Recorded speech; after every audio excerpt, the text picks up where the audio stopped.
Pena-beton yonadimi yo'qmi? Issiq o'tkazadimi yo'qmi? Hozir buni amaliyotda sinab ko'ramiz.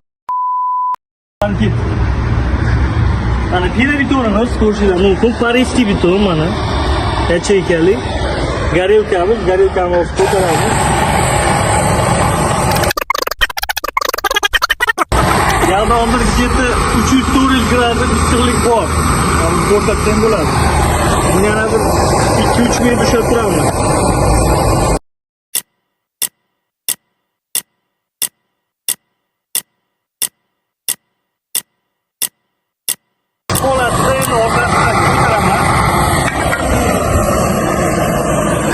Qo'limni ko'rsat.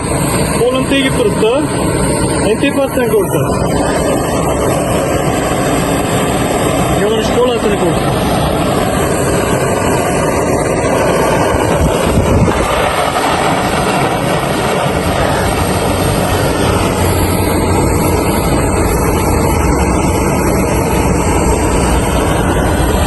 Bizi usta ancha qizib ketdi.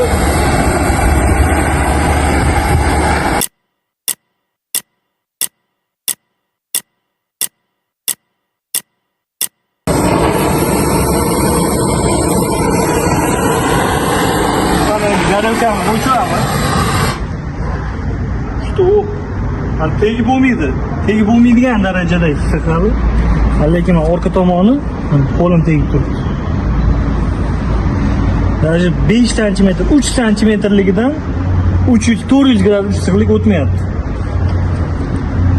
3 sm-ligi 300-400 gradus issiqlikda orqa tarafiga o'tkazib bermayapti. Pena betonimiz hozirgi zamonaviy pena betonimiz afzalmi tomga o'mbozga yoki o'zimizdan an'anaviy bosh yo'qmi kommentariyada yozib qoldiringlar.